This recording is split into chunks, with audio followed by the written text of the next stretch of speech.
Day 1 ng ating trabaho. Ibalik niyo ako sa Pinas. Welcome back to Africa. Yan, first day ng work natin today.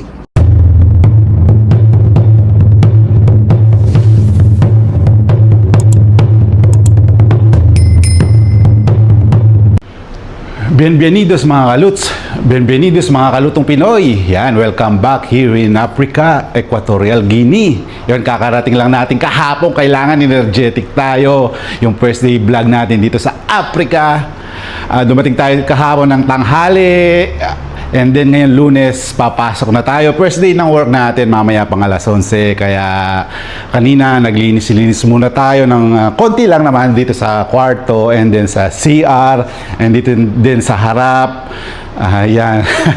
Saglaban na rin pala tayo ng konti yung mga marumi natin. Yan, paunti-unti lamang mga kalutsa kasi halos may ano pa tayo, kumbaga sa hangover o may jet lag pa tayo, naninibago pa tayo ng konti dahil may hangover pa tayo sa vacation natin kasi namimiss din natin yung ating pamilya na iniwanan sa Pilipinas. And then ito, another year, another vlog, another day, another journey na naman dito sa Equatorial Guinea. So yan, bago na rin yung namin, yung katulong. So kailangan i-orient para kung ano yung mga gagawin. Kasi yung mga nakaraan, medyo sanay na alam na yung gagawin. Pero ngayon, parang tuturuan pa kung ano yung dapat gawin. Kasi medyo malaki-laki rin yung bahay namin dito. Yan. So, meron lang nahalo na parang temporary na Indiano dito sa harap ng kwarto ko. Yung dating kwarto ni Telma dati. So, kumusta na mga kaluts? Yan, sana po ay support nyo pa rin si Kalutong Pinoy sa vlog niya dito sa Africa. Yan, although magpapahinga muna tayo ng konti dito sa EG. Yan. So, kumusta na nga ba yung mga pananim natin after more than 1 month, so 34-35 days pumapalo yung vacation natin. Yun, so kahapon yung unang tiningnan ko kasi wala namang nag-maintain o wala namang nag-alaga sa mga halaman natin. Kaya tingnan natin ano bang nangyari kahit walang nag-alaga. Paano ba tumubo? So ito, tingnan natin. Ito yung veranda namin dito. So ayan, napakakulimlim ngayon ng panahon dito sa Equatorial Guinea. Yan, ang ganda ng klima dito. Kahapon nung linggo, pumalo lang siya ng 24 degrees Celsius. Kaya mas masarap sa balat. Hindi rin malagkit. Ito yung mga iniwan nating talong. So ayan, yung mga inilipat natin. Ito, nag-iwa rin tayo ng gabi rito. Ito still yung ating aloe vera. So ito kailangan bawasan yung natin para umasenso, mahabol pa natin. Ito, nagkaroon pala ng bunga yung ating yung ating bell pepper, yung iniwanan natin. And then ito sili rin. And then nagkabunga rin pala yung ating sibuyas. Wow, ang ganda ng bunga. Yung tamang basa lang ang gusto ng sibuyas natin. And then namutakti sa bunga yung ating sili. Yan pwede pa tayo magpabinhi ng marami dito. Yan, labuyo. Sarap sa sausawan yan, especially sa bagoong. And suka, toyo. Yan.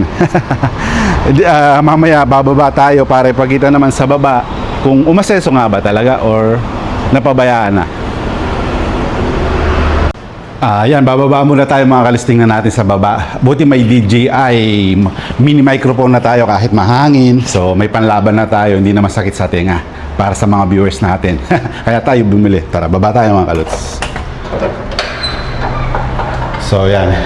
Yung tirahan namin yan hanggang 2, 3 hanggang 3rd floor. So 4th floor pinaka ay yung tambayan nila. Doon sila nagsisisya yung ibang lahi. Teka, nagbukas yung pintuan. Yan, baba muna tayo mga kaluts. So dito rin nagtitinda rin sila ng tubig ng mga yung mga pangluto yan, and then pang init ng tubig. Tapos sa kabilang accommodation, yung security din na Mali, doon tayo bumibili ng tubig and load o saldo. So yan, na-miss din natin ang EG dahil napakapayapa at maganda yung klima dito mga kalis.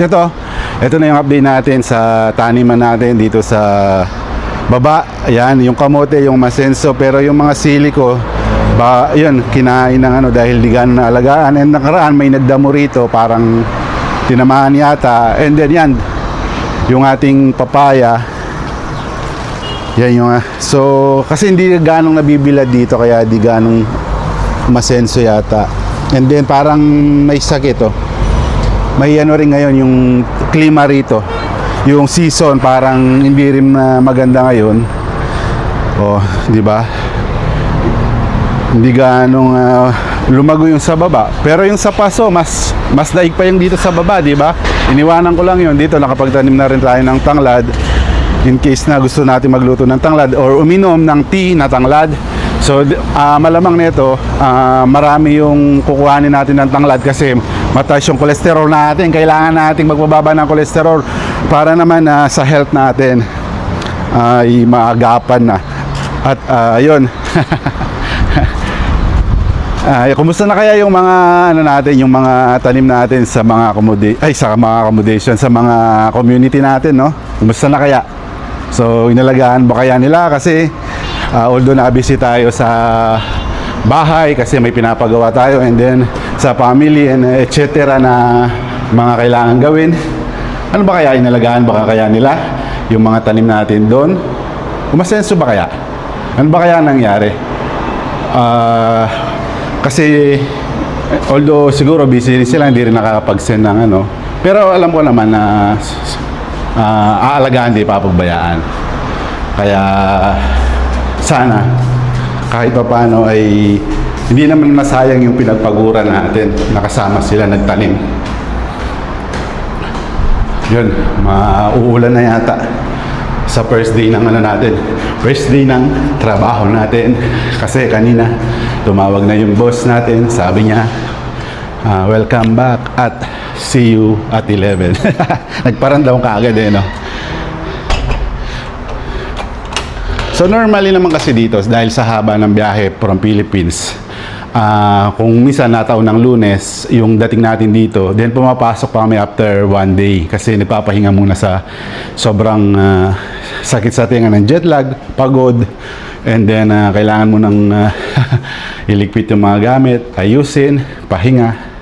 Ganun lagi yung ano dito, yung siste o yung ano natin simula nung nag-umpisa tayo dito.